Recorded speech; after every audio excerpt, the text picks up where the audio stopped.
Are you ready to take your baking skills to the next level? My mini apple cranberry hand pies are the perfect starting point. Follow along and let's create something truly magical together.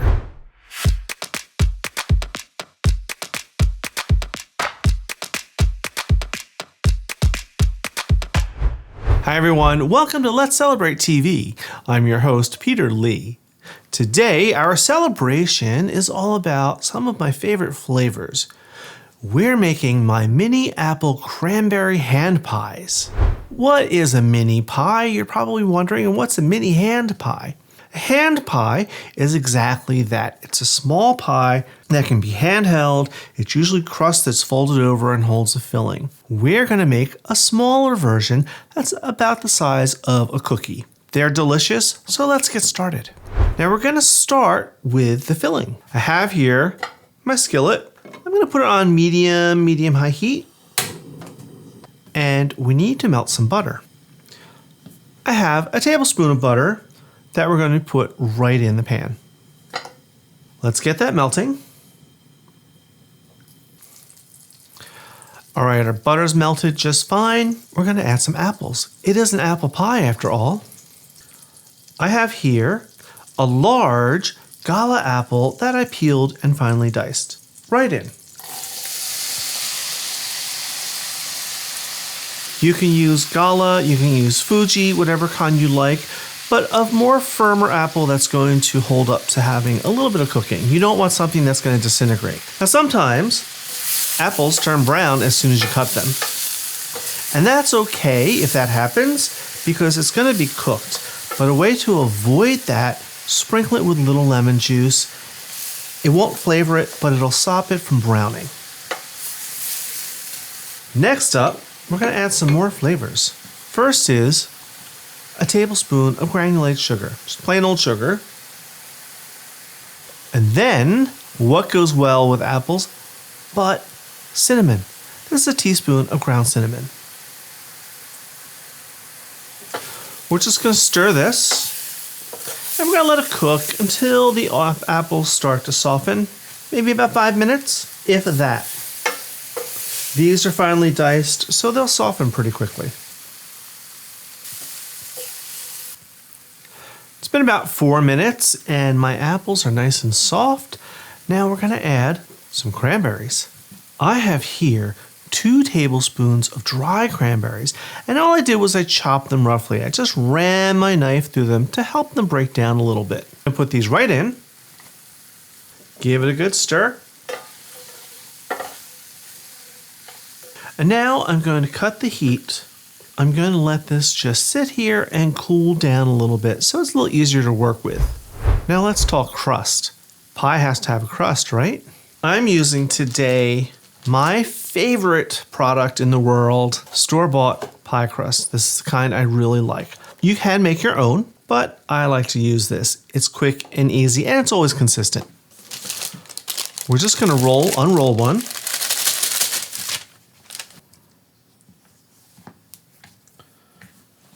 Just like that. Now we want to cut out some crusts. I have here a biscuit cutter. This is about 3 inches or around 8 centimeters. If you don't have a biscuit cutter, you could use a wine glass or some other type of glass, but a biscuit cutter really makes it the easiest. Now you want to get as many as you can. I have found with this, I get 9 circles out of it. I'll just do a few for you. Look how easy.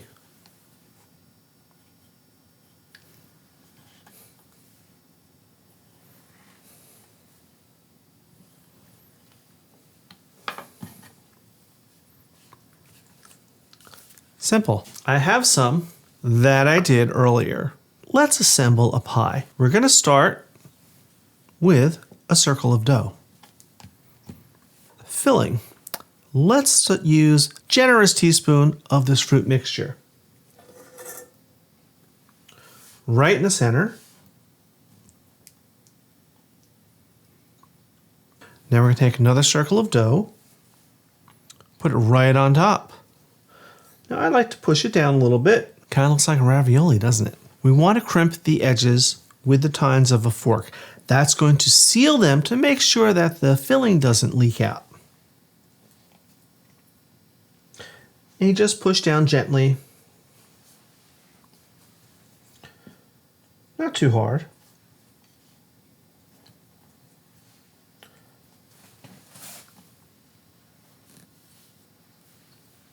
Just like that. I'll do another one for you. Circle of dough. Some of the filling. And another circle of dough. And now we crimp.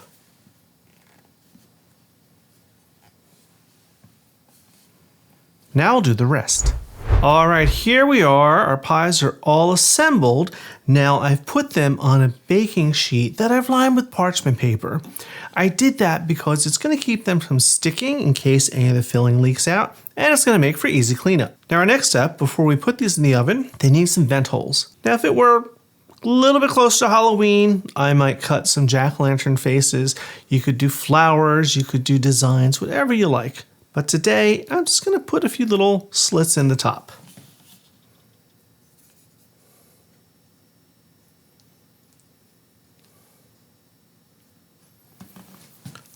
All right, there's one more step. We're going to give these an egg wash.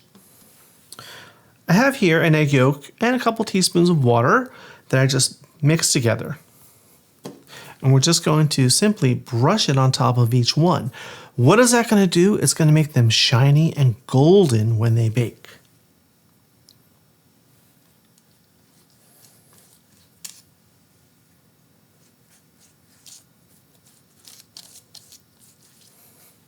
All right, now I'm going to bake these in a preheated oven that was preheated to 400 degrees Fahrenheit or 200 degrees Celsius. I'm going to bake them for 15, maybe 20 minutes or until they're golden brown.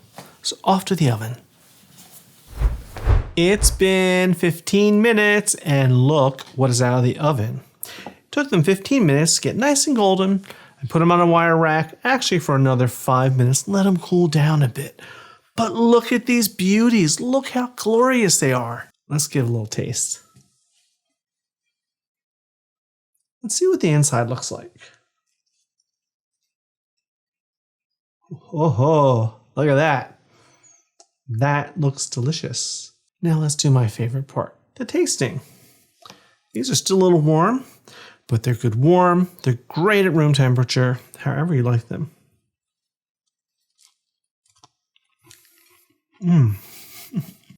That's brilliant.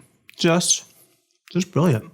The crust, which often makes or breaks a pie, is perfectly done. It's flaky, it's light. Then that filling. It's tart, it's sweet, it's warming and wonderful and complex. I may need to wash it down with a little Sauvignon Blanc. If you like this episode, sign up for our newsletter and get the recipes in your inbox. Then help us grow the channel by hitting that subscribe button, smashing that like button, and hitting the notification bell so you never miss an episode. Now, I will reluctantly go and share these with my family. While I do that, I want you to sit back and relax and watch some of these episodes over here. So until next time, everyone, cheers.